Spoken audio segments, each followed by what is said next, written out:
Guys, story में दिखाए गए सब कैरेक्टर और सीन जगह सब इमेजिनेशन है। काल्पनिक रूप से एक स्टोरी इमेजिनेशन स्टोरी है और स्टोरी को मनोरंजन के लिए बनाया गया है। इससे किसी भावनाओं और लोगों को ठेस नहीं पहुंचती है। चलो शुरू करते स्टोरी। अरमान और अभय की बेशर्मी। बैंगलोर। एक शख्स जिसके हाथ में कुछ फोटोग्राफ्स और कुछ फाइल्स थी, उन्हें वो शख्स बार बार पलटता जा रहा था।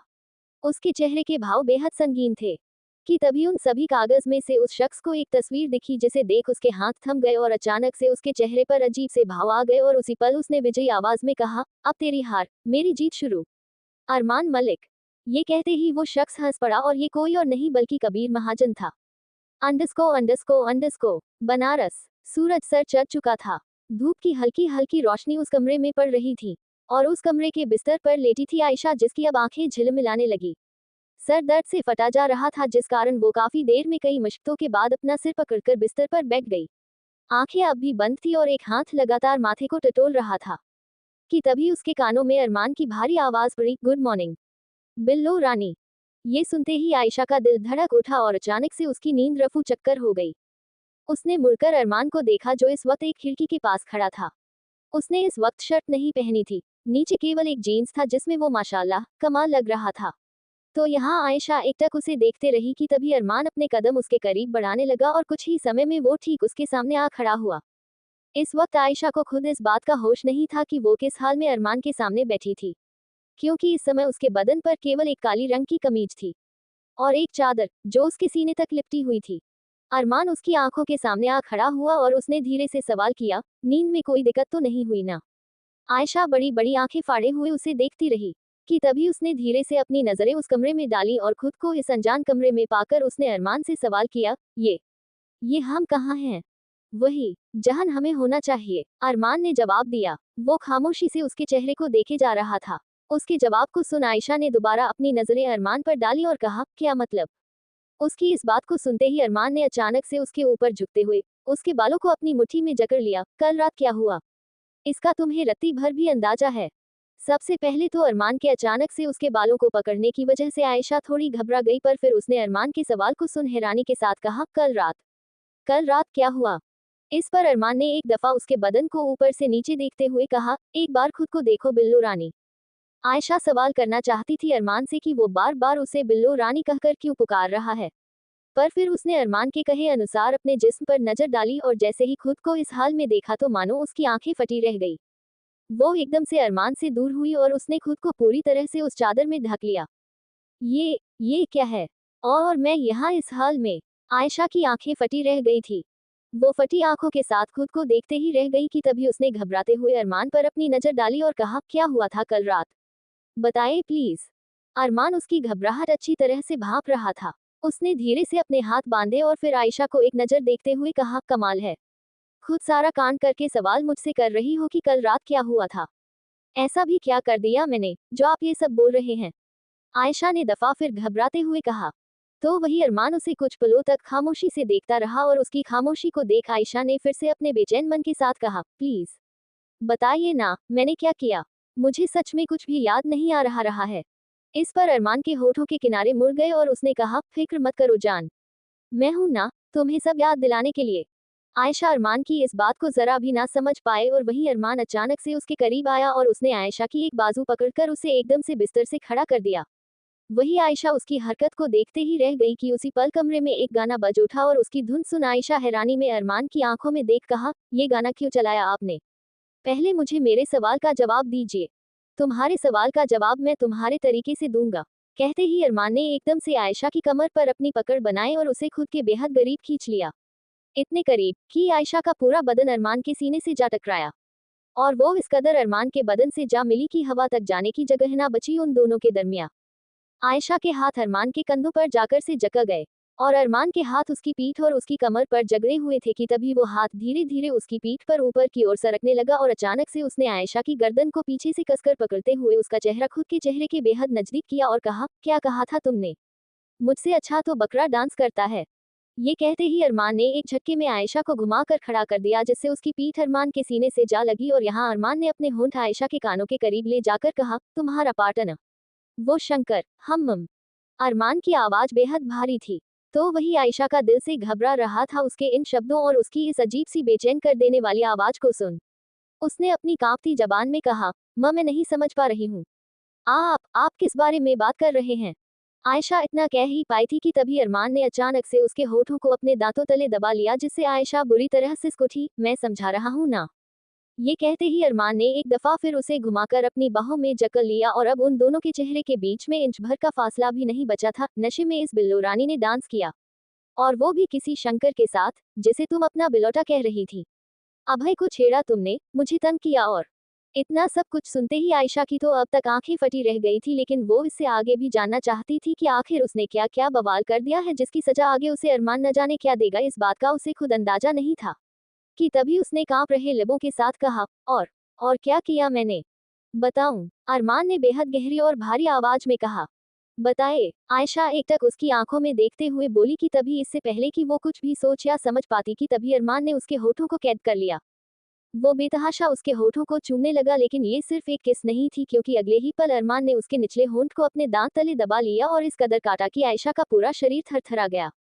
वो उससे दूर होने के लिए झटपटा उठी, पर अरमान ने अपनी मजबूत पकड़ के सहारे उसे कसके अपनी बाजुओं में जकड़ लिया और उसके होठों को बेदर्दी से चूमता रहा। पर आयशा तो दर्द से मेरी जा रही थी। उसने अपने हाथ अरमान के कंधों पर धंसा दिए और पूरी जी तोड़ कोशिश लगा दी उससे दूर होने की, लेकिन ऐसा लग रहा था कि ये मुमकिन ही ना हो। और अब जाकर अरमान ने उसके होंठों को रिहा किया, जिसके चलते आयशा के कदम अरमान से दूर लड़खड़ा गए। आयशा ने हौंफते हुए के अरमान की हरकत पर हैरतअंगेजी के साथ सवाल किया, ये क्या किया आपने? वही अरमान मुस्कुराते हुए बोला, ये तुम्हारे सवाल का जवाब था।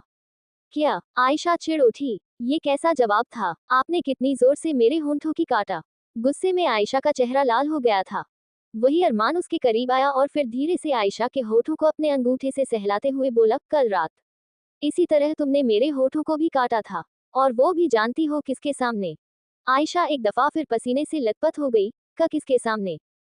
तो ये सुन अरमान आयशा के होठों के करीब झुका और उसने गहरी सांसें उसके होठों पर छोड़ते हुए कहा, अभय के सामने।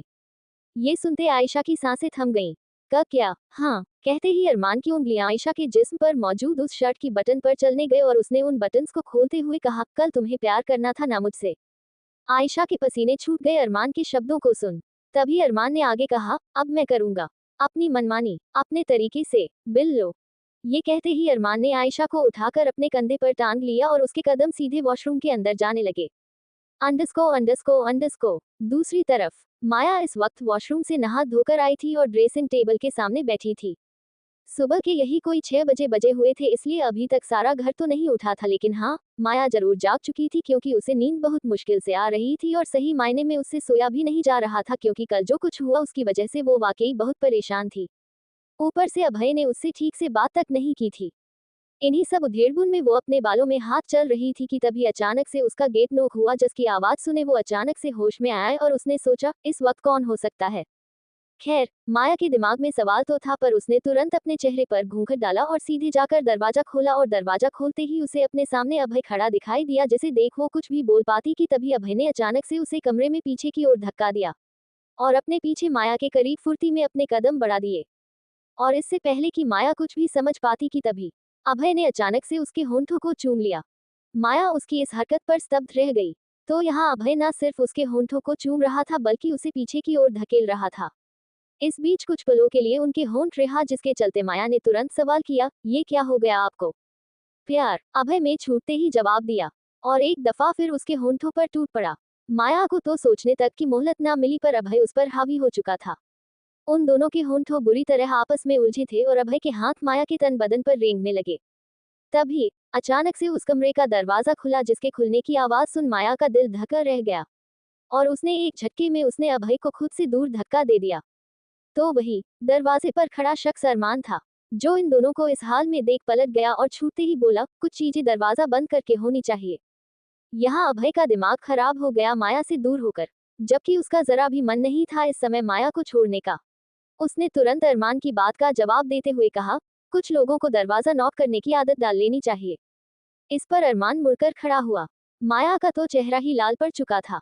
इधर अरमान ने कहा, सही मायने में ये मेरा रूम है, पर इस रूम में मौजूद हर एक चीज मेरी है अरमान। ये कहते ही अभय ने एक नजर माया को देखा। अपनी चीजों के साथ जो चाहे वो मनमानी करो, पर दरवाजा बंद करने के बाद अरमान ने अभय की आंखों में आंखें डाल कहा। और उसकी इस बात पर अभय के होंठों के किनारे मुड़ गए। इस हिसाब से तो मुझे भी शिकायत करनी चाहिए, क्योंकि आयशा और तुमने जो रासलीला की थी मेरे सामने उसके मुकाबले ये कुछ नहीं था। अभय के इस जवाब को सुन माया की आंखें फटी रह गई और बेचारी अपना सिर पीट के रह गई, ये सोच सोचकर कि किन दो बेशर्मों के बीच फंस गई है वो। कंटिन्यूड। बाकी का रोमांस। अकेले में अभय और अरमान के बीच हो रही इस बहस की वजह से माया अपना सिर पीट के रह गई थी कि तभी अरमान अंदर आते हुए बोला, आयशा कल नशे में थी, पर तुम तो होश में हो ना ठाकुर। अपनी वाली को देखने के बाद भला कौन ही होश में रहता है अरमान। कहते ही अभय ने मुस्कुराते हुए माया की ओर देखा। रहा नहीं जा रहा है तो हनीमून पर ले जाओ ना। ये कहते हुए अरमान अंदर सोफे पर आ बैठा। तुम जानते हो मैं ऐसा नहीं कर सकता, अभय ने उसे देख कहा। क्यों? मैं तो आयशा को तुरंत उठा के ले जाता। जिसे जो करना है वो करे। अरमान की इस बात पर अभय मुस्कुरा उठा। कंट्रोल अरमान, शिल गेट टायर्ड, अभय बोला। कि तभी माया छूटते ही चिल्ला उठी, बस भी कीजिए आप दोनों। शर्म नहीं आती ना दोनों को ही। इस पर अरमान ने कहा, तुम्हारे आशिक को शर्म नहीं आ रही तो मैं तो पैदाइशी बेशर्म हूँ। हाँ, तभी शरद मलिक के सामने आयशा को किस तक कर डाला। अभय ने तुरंत जवाब दिया, जिसे सुन माया की आंखें फटी रह गईं। मैं तो उसे पूरी दुनिया के सामने किस कर सकता हूँ, पर मेरी जान शर्मा जाएगी। अरमान ने आराम से टांगे पसार कर बैठते हुए कहा। इधर माया चिढ़ते हुए बोल पड़ी, एक काम करते हैं, मैं ही यहाँ से जाती हूँ, क्योंकि मैं आप दोनों की तरह बेशर्म नहीं जिनके मुंह में जो आए वो बोलते जाओ। ये भी नहीं देखते कि सामने कौन खड़ा है। ये कहते ही माया गुस्से में पैर पटकते हुए उस कमरे से बाहर निकलने लगी कि तभी अभय ने उसकी कलाई पकड़ी और एक झटके में उसे खुद के करीब खींच लिया, जिससे माया का बदन अभय के सीने जा टकराया। उसकी इस हरकत पर माया की आंखें फटी रह गईं, क्योंकि वो दोनों इस वक्त अरमान के सामने थे, इसलिए माया का दिल धड़क उठा। वो धीरे से दांत पीसते हुए कसमसाकर बोली, ये क्या कर रहे हैं, छोड़िए मुझे। मिस्टर मलिक यहीं बैठे हैं। कोई बात नहीं माया, मैं इतना भी बेशर्म नहीं कि तुम दोनों को रोमांस करते हुए देखूं। मेरी आंखें बंद हैं, जब हो जाए तुम दोनों का तो मुझे बता देना।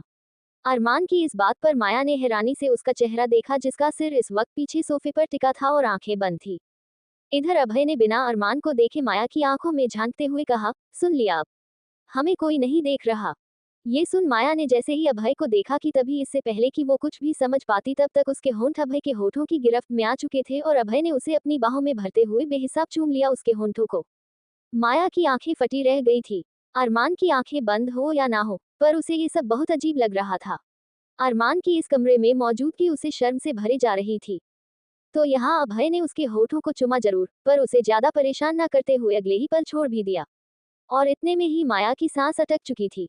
वो गहरी गहरी सांसें ले रही थी कि तभी उसने अपनी नजर अरमान पर डाली, जिसकी आंखें इस वक्त बंद ही थी। और वही अभय उसकी आंखों में देख उसके कानों के करीब झुका और उसकी गर्दन और कान पर गहरी सांस छोड़ते हुए बोला, बाकी का रोमांस अकेले में। ये सुन माया का चेहरा लाल हो गया और उसने बस एक नजर उठाकर अभय को देखा कि तभी वो बिना एक पल गवाए यहाँ से भाग गई। और उसे जाते देख अभय के होंठों पर अनायास ही मुस्कान आ गई। अंडरस्को अंडरस्को अंडरस्को। बाहर आते ही अब जाकर माया ने गहरी गहरी सांसें ली। हे भगवान, ये क्या था, मैं कहीं पागल ना हो जाऊं इन दोनों की वजह से। माया अपनी उधेड़बुन लगी हुई थी कि तभी उसकी नजर सामने कॉरिडोर से आ रही आयशा पर गई, जो शायद इस वक्त नीचे जा रही थी। उसे आते देख माया ने एक दफा अपनी नजर पूरे कॉरिडोर में इधर उधर डाली कि कहीं उन दोनों को कोई देख तो नहीं रहा है, और जब वो इस बात से निश्चिंत हो गई कि उन्हें देखने वाला यहाँ कोई नहीं है तो वो तुरंत आयशा के करीब जाने लगी। इधर आयशा अपना सिर झुकाए आगे बढ़े जा रही थी। उसके चेहरे पर 12 बजे हुए थे, क्योंकि कुछ समय पहले अरमान ने जो उसके साथ किया था उस वजह से हवाइयां उड़ चुकी थी उसकी। उसके दिमाग में बार बार वो पल आ रहा था जब अरमान उसे उठाकर वॉशरूम में ले गया, और इस कदर उसके बदन को छुआ कि आयशा खुद उसे पाने के लिए तड़प उठी थी। वो खुद अरमान को अपने करीब में महसूस करने के लिए व्याकुल हो चुकी थी, पर हुआ इसके बिल्कुल उल्टा। अरमान ने बेचारी आयशा को बीच मझदार में छोड़ दिया। जिस पल उसे अरमान के जिस्म की तलब महसूस हो रही थी उसी पल वो उससे दूर हो गया और उसने आयशा के कानों में अपनी तेज सांसों के साथ चंद शब्द कहे, देखो एक बार खुद को आयशा, तुम तड़प रही हो मुझे खुद में महसूस करने के लिए। जस्ट लुक एट योरसेल्फ, मैंने तुम्हारी हर इनोसेंस छीन ली है। अरमान के कहे ये लफ्ज आयशा को पागल किए जा रहे थे, और वो खुद भी सेब टमाटर की तरह लाल हुई जा रही थी, ये सोच सोचकर कि भला वो कैसे इतनी बेकाबू हो गई। अरमान ने उस वक्त उसके दिमाग और शरीर को पूरी तरह से अपने कंट्रोल में कर लिया था, इसलिए आयशा तलबगार हो गई उसके जिस्म की मोहब्बत को पाने के लिए। कि तभी सोच में गुम आयशा के कंधों को अचानक से किसी ने हिलाया। आयशा। ये हल्की सी आवाज सुन आयशा में अपनी नजरें उठाई तो सामने घूंघट में खड़ी माया को देखा। इतने में ही माया उसका हाथ पकड़कर उसे किसी दूसरी जगह ले गई जहां उन दोनों को कोई ना देख सके। क्या हुआ? आप मुझे यहाँ क्यों लाए हैं? आयशा ने धीरे से सवाल किया। और उसके सवाल को सुन माया ने कहा, कल रात हुआ क्या था तुम्हें? तुमने अचानक से इतना नशा कैसे कर लिया कि तुम्हारा खुद पर ही काबू नहीं रहा? तुम्हें कोई अंदाजा भी है इस बात का कि कल तुमने क्या किया था? मुझे खुद कुछ नहीं याद है कि आखिर वो सब क्या हुआ और कैसे हुआ। और रही बात नशे की, तो मैंने कोई शराब भी नहीं की थी जो मुझे इतना नशा चढ़ जाए। आई एम सो सॉरी, मेरी वजह से कल आपका नाम खराब हुआ। आयशा की आवाज में बहुत कंसर्न था। माया ने कहा, सॉरी मत कहो। मैं इस चीज के लिए तुम्हें बिल्कुल नहीं टोक रही हूँ कि तुमने कल जो कुछ किया उससे मेरे नाम पर असर पड़ा है, बल्कि मैं बस ये जानना चाहती हूँ कि क्या तुम्हें कुछ भी याद है कि आखिर वो सब हुआ कैसे? आई मीन हो सकता है तुमने कुछ ऐसा खाया हो जो तुम्हें अटपटा लगा हो या जिसका टेस्ट। नहीं माया, मुझे कुछ भी याद नहीं है। बस इतना याद है कि जब मैं नीचे पार्टी अटेंड करने आई थी उसके बाद मैंने कुछ ड्रिंक वगैरह लिए और फिर क्या हुआ क्या नहीं इसके बाद मुझे कुछ भी होश नहीं। आई एम श्योर ये सब उस अंकल रंजीत का किया धरा होगा। आयशा इस वक्त बेहद गुस्से में थी, पर उसका ये गुस्सा भी बहुत क्यूट लग रहा था और उसके मुंह से रंजीत के लिए अंकल सुन माया के होठों पर मुस्कान आ गई। हाँ, ये सब अंकल रंजीत का ही किया धरा है। माया ने उसकी हाँ में हाँ मिलाई। तो वही आयशा गुस्से में भुना भुनाते हुए बोली, पता नहीं ये अंकल खुद को समझते क्या है। मतलब कोई अपने ही भाई से ऐसे बर्ताव करता है क्या? आप दोनों की लाइफ बर्बाद करके रख दी है इन्होंने, सिर्फ और सिर्फ अपने झूठे घमंड और बेवजह की नफरत के लिए। लेकिन अब तुम्हें याद है ना कि तुम्हें क्या करना है। मिस्टर मलिक ने तुम्हें सब समझा दिया होगा। ये सुन आयशा ने धीरे से अपनी गर्दन हिला दी। बस मुझे थोड़ा डर लग रहा है। कोई बात नहीं, हम सब तुम्हारे साथ हैं। डरने की कोई जरूरत नहीं है। और जब भी तुम्हें लगे कि तुम ये सब नहीं कर पा रही हो तो प्लीज मुझे बता देना, क्योंकि मैं नहीं चाहती कि मेरी वजह से तुम कोई भी काम जबरदस्ती करो। नहीं नहीं, मुझे नहीं डर लग रहा। और वो भी तब तक जब तक मान मेरे साथ है। ये कहते ही आयशा के होठों पर एक मुस्कान आ गई और ये मुस्कान सिर्फ और सिर्फ अरमान की वजह से थी। अंडरस्को अंडरस्को अंडरस्को। दूसरी तरफ अरमान और अभय इस वक्त कमरे में थे कि तभी वहां पर शंकर का आना हुआ, जिसे खुद अभय ने बुलाया था। और अंदर कमरे में आते ही शंकर अपनी गर्दन झुकाकर खड़ा हो गया। तभी उसने कहा, माफ कर दीजिए भैया, जानते हैं कल रात जो हुआ वह नहीं होना चाहिए था। शंकर की शक्ल देखते ही अरमान के चेहरे पर तैश जरूर आ गया था। तो वहीं अभय अरमान की शक्ल देखकर ही उसके क्रोध को समझ गया था, इसलिए उसने तुरंत आगे आकर शंकर से कहा, पर तुम्हारे साथ ऐसा क्यों हुआ? मुझे समझ नहीं आ रहा शंकर। इस पर शंकर ने कहा, कुछ याद नहीं भैया जी, पर हम पनी कल की हरकत के लिए बहुत शर्मिंदा हैं। आप तो जानते हैं हम भाभी जी की कितनी इज्जत करते हैं। हम तो सपने में भी इतना बेहुदा हरकत उनके साथ करने की नहीं सोच सकते, लेकिन कल पता नहीं हमें क्या हुआ। हमें माफ कर दीजिए ठाकुर साहब। ये कहते हुए शंकर अभय के आगे अपने घुटनों के बल का गिरा। वो वाकई अपनी हरकत के लिए बहुत पछतावा हो रहा था और उसे खुद समझ नहीं आ रहा था कि ये सब उससे हो कैसे गया। इधर अभय ने एक नजर अरमान को देखा और फिर शंकर से कहा, खड़े हो जाओ शंकर, लेकिन अगली बार सतर्क रहना। जी, हम वादा करते हैं कि आपसे। शंकर अपनी बात कह ही रहा था कि तभी अचानक से किसी का कमरे में आना हुआ। ठाकुर साहब, वो लाला। ये कहते ही उस शख्स ने अपनी बात अधूरी छोड़ दी। कुछ ही देर में अभय का हवेली के बाहर आना हुआ, जहां पर इस वक्त कुछ शख्स खड़े हुए थे और उन शख्स के बीच में एक आदमी जमीन पर पड़ा था जिसकी हालत बहुत बहुत खराब थी। उसके सर से खून बहे जा रहा था और ऐसा लग रहा था कि उसके जिस्म में कोई जान नहीं बची है। बहुत बुरी तरह से मारा गया था उसे। अभय के आते ही बाकी सब शख्स उसे देख अपना सर झुकाकर सम्मान से खड़े हो गए। तो यहाँ अभय के करीब शंकर ने आकर कहा, ठाकुर साहब, इस लाला ने ही मारा था उसे। ये सुन अभय के हाथ की मुट्ठियां कस गईं। ये अभय ठाकुर वो शख्स बिल्कुल नहीं था जो कुछ समय पहले माया के सामने खड़ा उसे छेड़ रहा था, क्योंकि उसके चेहरे की सारी छेड़खानी अब फाख्ता हो चुकी थी और अब वो हैवान लग रहा था। अभय ने एक नजर जमीन पर पड़े उस आदमी को देखा और तभी उसने शंकर की तरफ अपना हाथ बढ़ाकर कुछ इशारा किया, जिसे समझकर शंकर ने तुरंत अभय के हाथों में एक खंजर रख दिया। उस आदमी को देख अभय अड़ी के बल उसके पास आ बैठा और उसने बेहद डरावनी आवाज में कहा, तेरी गलती की कोई माफी नहीं लाला। इसकी सजा है, सिर्फ सजा। ये कहते ही अभय ने अपने हाथ में पकड़े उस धारदार खंजर की नोक उस आदमी के माथे पर रख दी और उस नोक को गिराते हुए वो माथे से लेकर पूरे चेहरे तक चलाने लगा, जिस कारण पूरी खाल छिलती गई उस आदमी की और वो इस कदर दर्द में बिलख उठा जिसकी चीख अंदर हवेली तक आ रही थी। अंदर हवेली में मौजूद माया, जिसने इस वक्त कांच का ग्लास थाम रखा था, वो ग्लास उसके हाथों से छूटकर जमीन पर जा गिरा उस चीख को सुन, क्योंकि वो जानती थी कि बाहर क्या हो रहा है। और इन चीखों को सुनते ही माया पसीने से लस्त हो गई। उसे डर लगता था, बेहद डर लगता था, पर अभय से नहीं, बल्कि उसके इस हैवान रूप से। अंडरस्को। तो वहीं हवेली की किसी खिड़की पर खड़ी आयशा ने बाहर का नजारा देख लिया था, जिसे देख उसकी आंखें फटी रह गईं। अरमान को इस रूप में वो कई दफा देख चुकी थी, लेकिन अभय भी इस वक्त एक जल्लाद लग रहा था, जिसे देख वो कांप उठी कि तभी पीछे से किसी की आवाज उसके कानों में पड़ी, अपने धोखेबाजों को अभय ऐसी ही मौत देता है। ये आवाज सुन आयशा की आंखें फटी रह गई और वो अचानक से मुड़कर खड़ी हुई तो उसने देखा उसके सामने रंजीत खड़े हैं। आज तो तुमने अपनी आंखों से देख लिया कि अभय हकीकत में कैसा है। तो सोचो, जिस दिन उसे इस बारे में पता चलेगा कि तुम माया के भेष में कोई बहरूपिया हो, वो तुम्हारे साथ क्या करेगा। रंजीत बेहद भयानक लहजे में बोले। वही आयशा रंजीत को पलटकर जवाब जरूर देना चाहती थी, लेकिन अभी अभी वो खौफनाक नजारा देख उसके दिमाग में काम करना बंद कर दिया था। और उसकी ये हालत देख रंजीत ने कहा, कोई बात नहीं, बहुत जल्द तुम्हारी जिंदगी में भी यही दिन आने वाला है। कल तो बच गई, पर आखिर कब तक खुद को मेरे वार से बचा पाओगी। ये कहते ही कुछ पलों तक आयशा को देखते रहने के बाद वो वहां से जाने लगे। तो वहीं आयशा एक जगह स्तब्ध रह गई थी, रंजीत के शब्दों पर नहीं बल्कि अभय के उस रूप को देख। अंडरस्को। इधर रंजीत कुछ कदम आगे आ ही पाए थे कि तभी अचानक बेहद जोर से उनके सिर पर किसी ने पीछे से उनके सिर पर एक पत्थर का वार दे मारा। ये महसूस कर रंजीत की आंखें फटी रह गईं और कुछ पल के लिए जमे रह गए, ये सोच कि आखिर उन्हीं की हवेली में किसने उन पर इतना गहरा वार किया।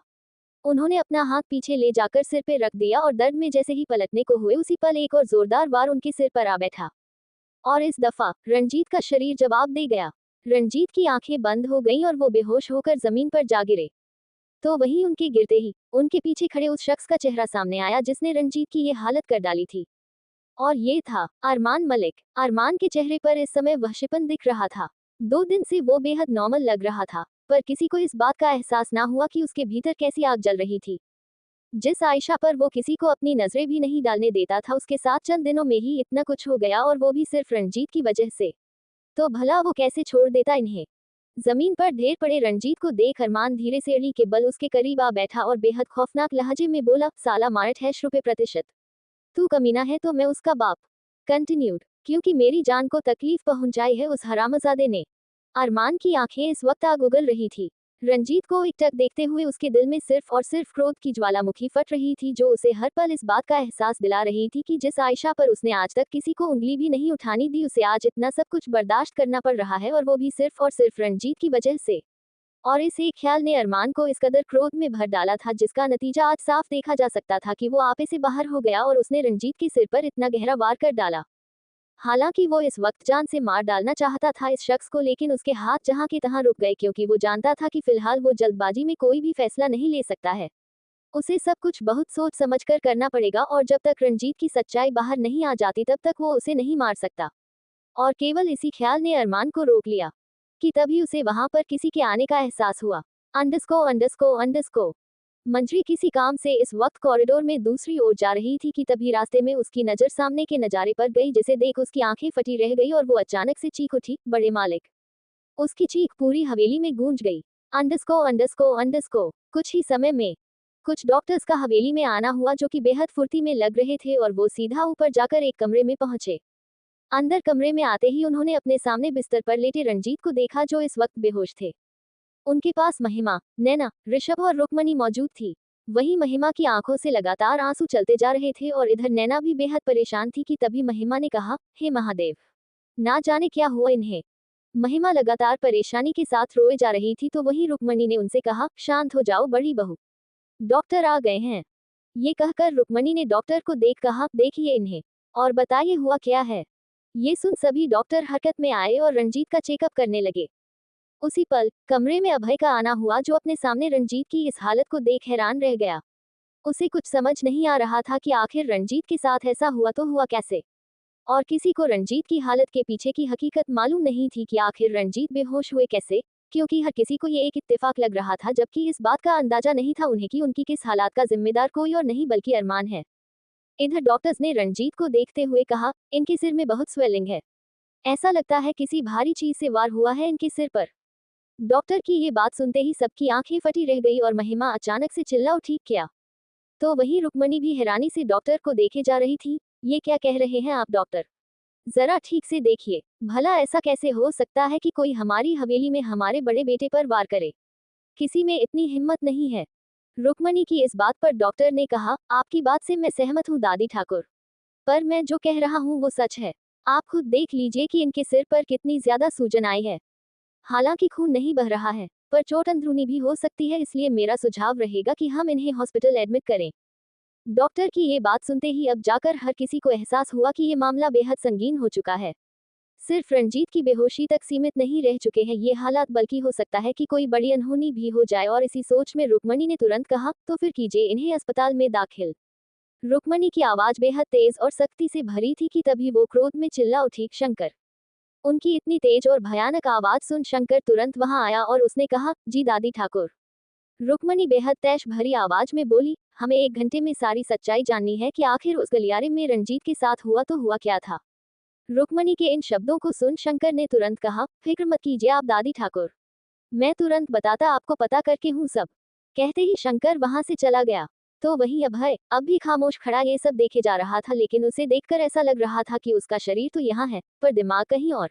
ऐसा लगा मानो वो कुछ गहराई से सोच रहा हो। कि तभी रुक्मणी उसके पास आकर बोली, तुम्हारे रहते तुम्हारे बड़े भाई पर वार हुआ है अभय, और वो भी हवेली के भीतर। हमें उम्मीद है कि मुजरिम जल्द से जल्द हमारे सामने होगा और ऐसी दर्दनाक मौत उसे दी जाएगी कि अगली दफा कोई ऐसा कदम उठाने से पहले सोचे भी तो उसकी रूह कांप उठे। रुक्मणी के क्रोध को देख अभय के चेहरे के भाव भी बदल थे और उसने तुरंत अपनी गर्दन हिला दी। अंडस्को अंडस्को अंडस्को। दूसरी तरफ अरमान इस वक्त अपने कमरे में मौजूद सोफे पर बैठा हुआ लैपटॉप यूज कर रहा था कि तभी अचानक से उसके कमरे में किसी का आना हुआ और वो शख्स अभय, जो उसके सामने खड़े होते ही चिल्ला उठा, तुम्हें कोई अंदाजा भी है तुमने क्या किया है अरमान। जहां अभय बेहद गुस्से में था तो वही अरमान उसके सामने रिलैक्स बैठा था, मानो उसे कोई फर्क ही न पड़ा हो। कि तभी उसने धीरे से अपनी नजरें उठाए और फिर अभय की आंखों में आंखें डालकर कहा, क्यों, भाई पर तरस आ रहा है क्या। बिल्कुल नहीं, अभय ने छूटते ही कहा, लेकिन ये बात तुम भी बखूबी जानते हो कि अगर उन्हें कुछ हो गया तो इसीलिए वो अभी तक जिंदा है। अरमान ने अभय की बात काटते हुए बीच में कहा। और फिर वो खड़ा हो गया और सीधे अभय के सामने आकर बोला, वरना इस वक्त तुम यहाँ अपने उस भाई के लिए मुझसे बात नहीं कर रहे होते, बल्कि उसकी अर्थी अपने कंधों पर उठाकर ले जा रहे होते।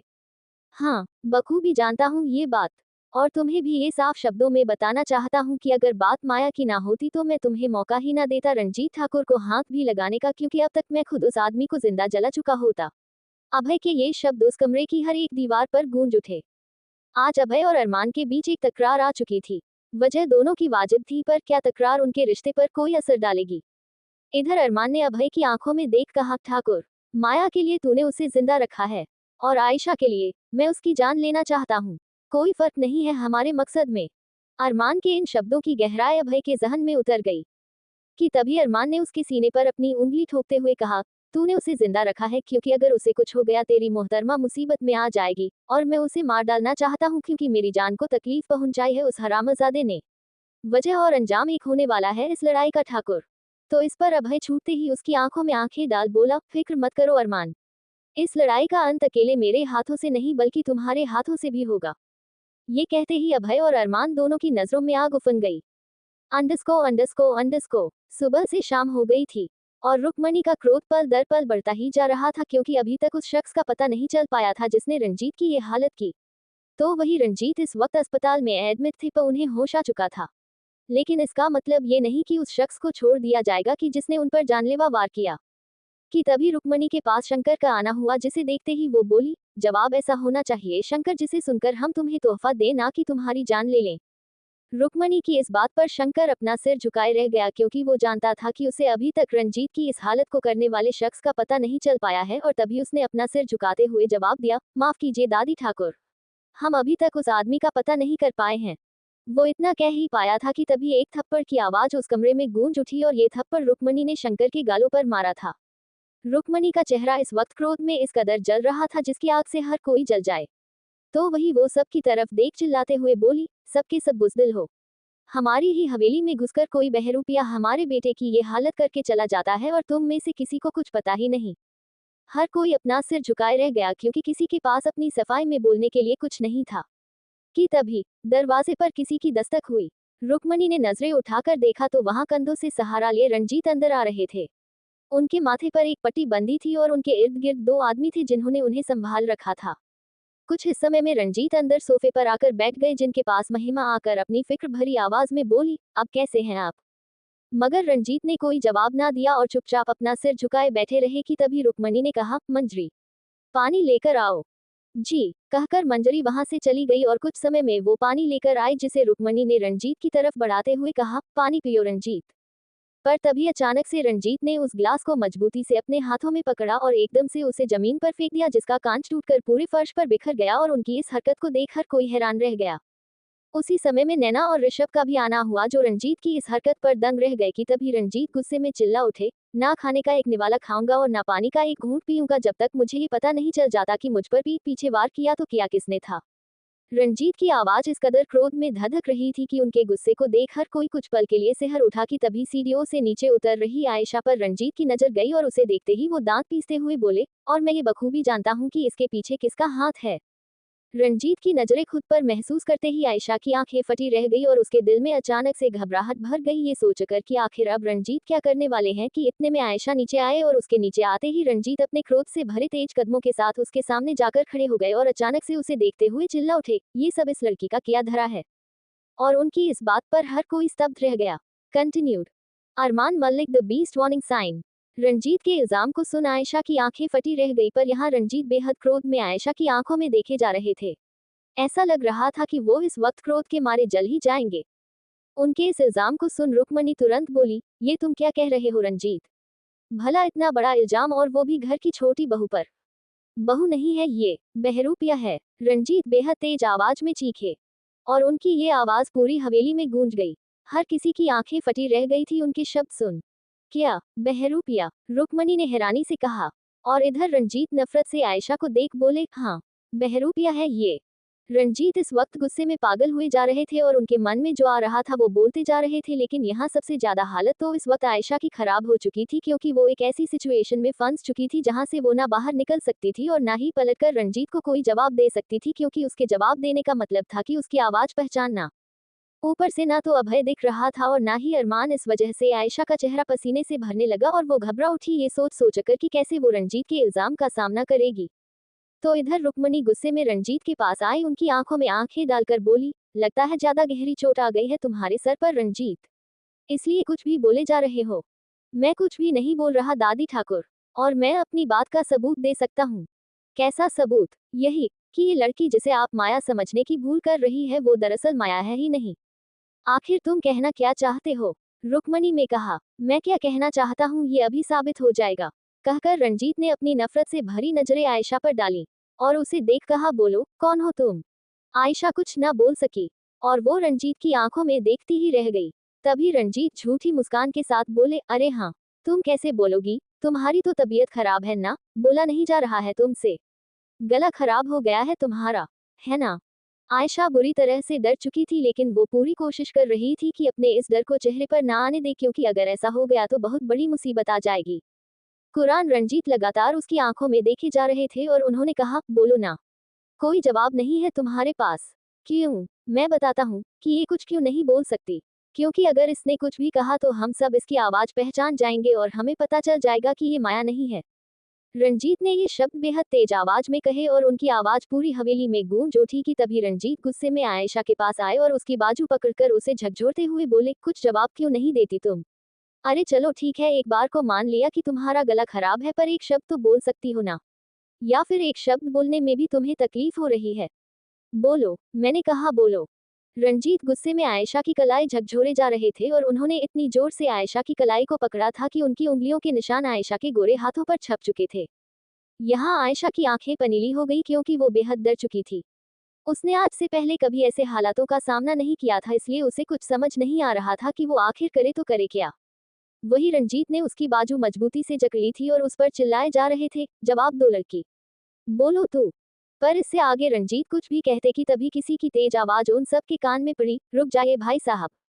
ये सुन रंजीत के हाथ जहां के तहां रुक गए और वो इस आवाज को सुनकर जैसे ही पलटे तो वहां खड़े शख्स को उन्होंने देखा जो कि कोई और नहीं बल्कि अभय था। अभय को देख रंजीत के हाथों की पकड़ आयशा से ढीली हो गई। तो इधर आयशा की जान में जान आई जैसे ही उसने वहां खड़े अभय को देखा, वरना कुछ समय पहले तो ऐसा लग रहा था कि वो अभी रो देगी। अभय इस वक्त बेहद क्रोध में लग रहा था और वो सीधे जीत के सामने आ खड़ा हुआ और उसने कहा, आपकी हिम्मत कैसे हुई मेरी पत्नी से बदतमीजी करने की? अभय के गुस्से को देख रंजीत दंग रह गए, पर तभी उन्होंने कहा, ये तुम्हारी पत्नी नहीं है अभय। झूठ। अचानक से अभय चीख उठा। उसकी चीख सुन कुछ पल के लिए रंजीत भी खामोश रह गए। अभय ने कहा, आप मेरी पत्नी पर इतना बड़ा इल्जाम लगा भी कैसे सकते हैं, और वो भी तब जब उसकी हालत तक ठीक नहीं है। अभय तुम समझ नहीं रहे हो ये। मैं सब समझ रहा हूँ और सब जानता हूँ, अभय ने कहा और रंजीत की बात बीच में ही काट दी। तभी अभय सबकी ओर देख कहा, आप सबको जानना है ना कि भाई साहब वार किसने किया था। ये कहते ही अभय ने बाहर दरवाजे की ओर देखते हुए तेज आवाज लगाई, अंदर लेकर आओ उसे। उसकी ये आवाज सुनते ही अचानक से कुछ आदमी अंदर आए और उनके साथ खून से लथपथ एक आदमी था, जिसे पकड़कर उन्होंने हवेली के बीचों बीच फेंक दिया। उसकी हालत को देख हर किसी की आंखें उस आदमी पर ही टिक गई कि तभी अभय ने कहा, इनकी जो भी हालत हुई उसके पीछे इस आदमी का हाथ था। कहकर अभय ने रंजीत की आंखों में देख कहा, ना जाने आपने ऐसा कह भी कैसे दिया कि माया कोई बहरूपिया है, और किस सबूत के बेसिस पर आपने माया पर इतना बड़ा इल्जाम लगाया। आप उसकी आवाज सुनना चाहते थे ना? तो जान लीजिए, मैं हूँ इस बात का सबूत कि आपके सामने जो लड़की खड़ी है वो माया ही है। और इसके अलावा मुझे किसी भी सबूत की जरूरत नहीं। ऑफ कोर्स ये माया है। अचानक से ऋषभ ने कहा और फिर वो रंजीत के सामने खड़े होकर बोला, डैड, आई थिंक आपको ज्यादा चोट आ गई है, इसलिए आप कुछ भी बोले जा रहे हैं। भला ये लड़की माया कैसे नहीं हो सकती है? आपने उसकी शक्ल देखी है। नाउ डोंट टेल मी कि ये माया की हम शक्ल है, क्योंकि ऐसा सिर्फ फिल्मों में होता है, ना कि रियल में, और अगर होता भी है तो किसी का भी चेहरा इतना सिमिलर नहीं होता कि दोनों में कोई फर्क ही ना निकाला जा सके। ऋषभ की इन बातों को सुन रंजीत अपने हाथ की मुठ्ठियां कस के रह गए थे, और उन्होंने तभी अपनी एक बेहद क्रोध की ज्वाला में तपती हुई नजर आयशा पर डाली, मानो नजरों से ही उसे जलाकर राख कर देना चाहते हो। तो वही आयशा रंजीत से नजरें चुरा रही थी, क्योंकि कुछ वक्त पहले उन्होंने जैसे उसके साथ बर्ताव किया था, इस वजह से वो हद से ज्यादा डर चुकी थी। इधर अभय ने आयशा से कहा, तुम ऊपर जाओ, आज के बाद कोई तुम पर आवाज नहीं उठाएगा। अभय की बात को सुनते ही आयशा तुरंत ऊपर चली गई। तभी अभय ने रंजीत से कहा, मैं जानता हूँ कि जो हुआ वो गलत था, पर इसका मतलब ये नहीं कि आप मेरी पत्नी पर बिना सोचे समझे कोई भी इल्जाम लगाएंगे, और वो भी आप उसे बहरूपिया कह रहे हैं। ये गलत किया आपने भाई साहब, बहुत गलत किया। ये कहते ही अभय ने उस जमीन पर दर्द से कराह रहे आदमी की ओर देख अपने बाकी आदमियों से कहा, इसकी अच्छी से खातिरदारी होनी चाहिए। ये कहते ही अभय वहां से चला गया, और अब यहाँ केवल रुक्मणी, महिमा, रंजीत, नैना और ऋषभ बचे थे कि तभी रुक्मणी ने रंजीत से कहा, आराम करो जाके। कहकर उन्होंने महिमा पर अपनी नजर डाली, बहू, कमरे में ले जाओ रंजीत को। तो वही रंजीत हाथ मरोड़ कर रह गए। अंडस्को अंडस्को अंडस्को। ऊपर कमरे में आते ही आयशा की आंखों से आंसू निकल गए। नीचे जो कुछ हुआ उससे वो काफी डर चुकी थी, और तभी उसकी नजर उस हाथ पर गई जहां अब भी रंजीत की उंगलियों के निशान थे। ये देख आयशा के चेहरे पर सिलवटें पड़ गईं और वो परेशान हो गई कि तभी किसी ने उसके रूम का गेट नॉक किया, जिसकी आवाज सुनते ही उसने अपने आंसू पोंछे और दरवाजा खोला तो वहां अभय खड़ा था। अभय ने अंदर आकर दरवाजा बंद किया और आयशा को देख कहा, तुम ठीक हो? आयशा ने चुपचाप अपनी गर्दन हिला दी। उसी वक्त अभय की नजर आयशा की कलाई पर गई, जिस पर रंजीत की उंगलियों के निशान स्पष्ट दिख रहे थे। ये देखते ही अभय ने आयशा की कलाई पकड़ी और उसे सोफे पर बिठा दिया, और खुद एक ड्रॉर में से ऑइंटमेंट लाया और उसके साथ बैठकर वो आयशा की कलाई में वो ऑइंटमेंट लगाने लगा। आयशा चुपचाप अपनी गर्दन झुकाए बैठी थी और उसका चेहरा मुरझा चुका था कि तभी अभय ने ऑइंटमेंट लगाते हुए आयशा की आंखों में देखकर सवाल किया, मैं जानता हूँ आज जो हुआ वो बहुत गलत था, और अगर तुम ये सब नहीं करना चाहती हो तो अभी छोड़ कर जा सकती हो, मैं नहीं चाहता कि वो तुम्हें बार बार हट करें। मुझे अपनी फिक्र नहीं है। आयशा अचानक से छूटते ही बोल उठी, और फिर वो अभय की आंखों में देख बोली, अगर मान को पता चल गया इस बारे में तो बहुत बुरा होगा। आयशा का गला बुरी तरह से भर्रा गया था। कोई अगर मुझे छू भी ले तो वो जानवर बन जाते हैं, और मैं उनका वो रूप नहीं देख सकती। मुझे बहुत डर लगता है। प्लीज, उन्हें इस बारे में पता नहीं चलना चाहिए। आयशा के डर को अभय देखता ही रह गया। अब वो भला कैसे बताता कि रंजीत का सर्फ होने वाला भी कोई और नहीं बल्कि अरमान ही था। आप सुन रहे हैं ना मेरी बात? आयशा की आवाज सुन अभय होश में आया, और उसने धीरे से अपनी गर्दन हिला दी। तुम आराम करो, मैं आता हूँ, कहकर अभय वहां से उठकर चला गया। और इधर आयशा अरमान को लेकर डर रही थी। अंडस्को अंडस्को अंडस्को। दूसरी तरफ एक अंधेरे में डूबे गैराज में इस वक्त लगातार किसी के जो चीखने की आवाज खोज रही थी, और ये चीख बेहद दर्द भरी थी। तभी उस गैराज में किसी शख्स का आना हुआ, जो कि कोई और नहीं बल्कि अरमान था। क्योंकि इस वक्त वो बेंगलोर में नहीं बल्कि बनारस में था, इसलिए उसे अपनी कई काम यहीं से हैंडल करने पड़ रहे थे। इस वक्त उसके सामने चीख रहा शख्स उसका एक दुश्मन था। अरमान के एक गार्ड ने उसके पास आकर कहा, सर, मुंह खोलने को राजी ही नहीं हो रहा ये।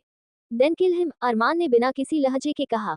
कि तभी अरमान का फोन बज उठा और उसने फोन रिसीव किया। और कुछ ही पलों में उसने फोन के दूसरी तरफ से जो सुना उसे सुन अरमान का चेहरा इंसान से जानवर में तब्दील हो चुका था।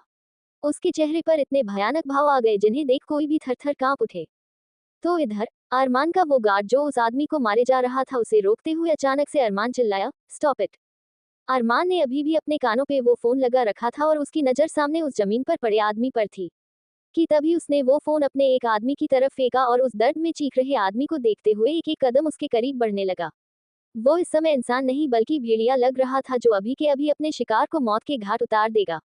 अरमान सीधे उस आदमी के पास आया और उसने अपने हाथ में एक गन अब खुद थाम ली और अगले ही पल उस गन को इतनी दरिंदगी से उसने उस आदमी के सर पर, आंखों पर और गर्दन पर मारा जिसे देख हर किसी की आंखें एक पल को सिमट गईं। कुछ ही पलों में सब कुछ खून खच्चर हो चुका था। अरमान के चेहरे पर इस कदर खून के छींटे पड़े थे मानो वो खून की होली खेल के आया हो। और कुछ देर पहले तक शांत खड़े अरमान के अचानक से जानवर बनने की वजह रंजीत थे। उसे पता चल चुका था कि आज रंजीत ने आयशा के साथ क्या किया और ये उसी का गुस्सा निकल रहा था। जिस तरह से वो उस आदमी को मार रहा था इससे भी ज्यादा बेदर्दी से वो रंजीत की हत्या कर डालता अगर इस वक्त वो उसके सामने होता। कि तभी अरमान ने उस गन की नोक को उस आदमी के मुंह में ठूस दिया। और इधर उसके वो गार्ड्स देखकर हैरान थे क्योंकि अरमान पर्सनली सिर्फ उन्हीं लोगों से ऐसा बर्ताव करता था जो उसके खास दुश्मन हुआ करते थे, वरना इस आदमी की तरह तो उसके तमाम दुश्मन थे और हर किसी को वो खुद नहीं मारता था। वहीं अरमान मानो दरिंदा बन चुका था। उसकी गन की नोक उस आदमी के मुंह में थी और तभी अचानक से उसने वो पांचों की पांचों गोलियां उस आदमी के मुंह में उड़ेल दी। गोलियां खत्म हो चुकी थी पर तब भी वो पागलों की तरह ट्रिगर दबाए जा रहा था मानो उसके ऊपर हैवान सवार हो चुका हो कि तभी वो इस कदर चीखा कि वहां खड़े हर शख्स की आंखें फटी रह गईं। रंजीत THAKURRRR। अरमान की ये चीख हर किसी के कानों को चीर गई। अंडरस्को रात हो चुकी थी। आयशा सुबह से लेकर अब तक तंग हो चुकी थी। वो कब से पूरे कमरे में चक्कर लगाए जा रही थी कि तभी गेट नॉक हुआ। आयशा ने तुरंत जाकर उस गेट को खोला और तभी सामने जो नजारा देखा उसे देख उसकी आंखें फटी रह गईं। उसके सामने अरमान खड़ा था जिसके चेहरे पर दहशत साफ साफ दिख रही। अरमान एकटक आयशा को देखते हुए वो अपने कदम आगे बढ़ाने लगा। तो वहीं आयशा को ना जाने क्यों पर अरमान से आज वही पुराना डर लग रहा था जो उसे पहले महसूस होता था। अंदर कदम बढ़ाते हुए अरमान ने उसे देखते ही देखते अपने पीछे दरवाजा बंद किया। अरमान इस वक्त बिना कुछ कहे या किए ही बेहद खौफनाक लग रहा था। उसकी सफेद शर्ट भी गीली लग रही थी, साथ ही बालों से टपकता पानी माथे पर बह रहा था।